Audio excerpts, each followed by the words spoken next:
here's the next question, number 34. Suppose x1 of t and x2 of t have the Fourier transforms as shown below.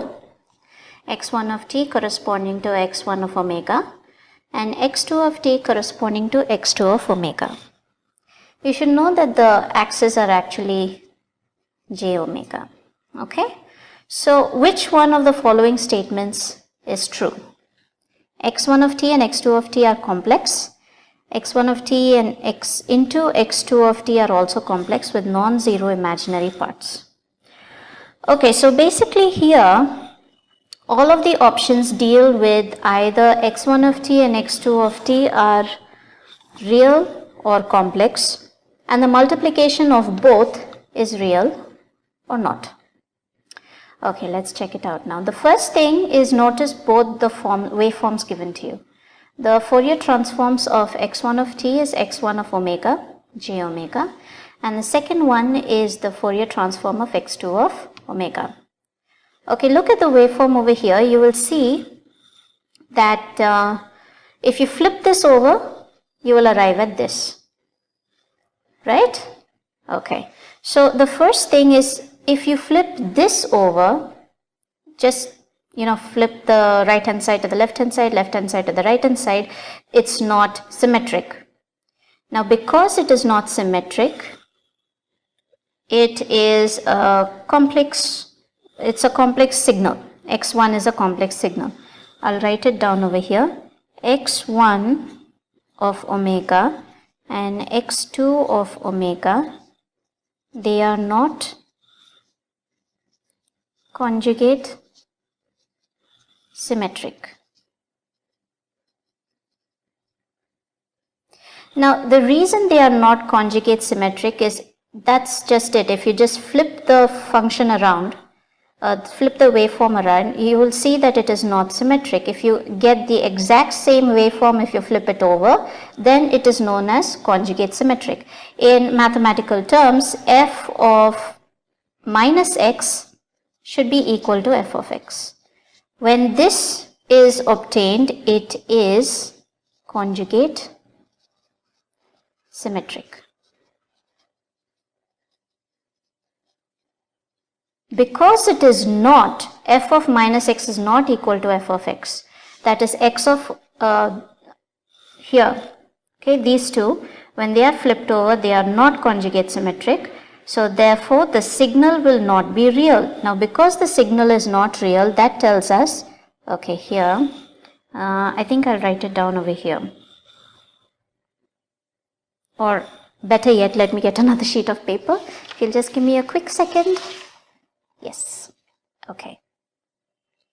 So I'll write it down here, or better yet, underneath the waveforms given to us. Okay, so J1 of omega and, x1 of omega and x2 of omega are not conjugate symmetric. Again, I repeat that it is symmetric only when f of minus x is equal to f of x. Only then it is conjugate symmetric. So this means that the signal or the signals x1 of t and x2 of t are not real, and if they are not real, they are obviously complex.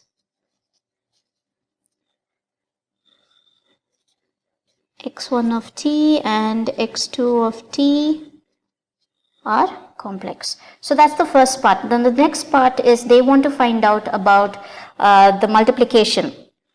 The multiplication of both signals, x1 of t times x2 of t.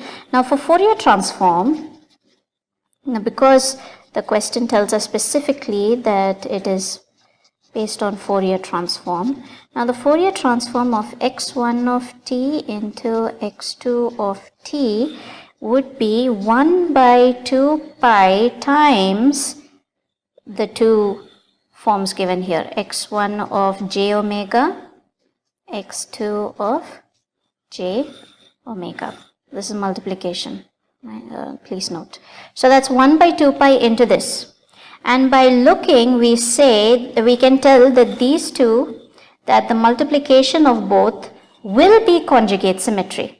Think about it. If you multiply both of these waveforms, just club them together. If you club them together, you will see that they indeed are conjugate symmetric. They are symmetric. Each part, that is the left hand side and the right hand side, will be symmetric with each other, and that indicates now, because x1 of omega into x2 of omega, it's this portion over here, this portion is conjugate symmetry. Conjugate symmetric. Okay, you should know that just the waveforms by themselves, okay, I think, yeah, now it's in view. Okay, so just the waveforms by themselves, x1 omega and x2 omega by themselves separately, they are not conjugate symmetric, but if you club them both together, multiply them both together, you will notice that the waveforms are indeed conjugate symmetry. And because they are conjugate symmetry, its counterpart of x1t into x2t is also conjugate symmetry. And we noted that if it is conjugate symmetry, that means that it is real, which means that x1 of t times x2 of t is real. So we established this fact, x1 of t into x2 of t is real, and x1 of t and x2 of t separately are complex. So let's see which option. Here, option number C, x1 of t and x2 of t are complex, x1 of t into x2 of t is real. Well, I hope this quick analyzation of the forms, waveforms and the notes help.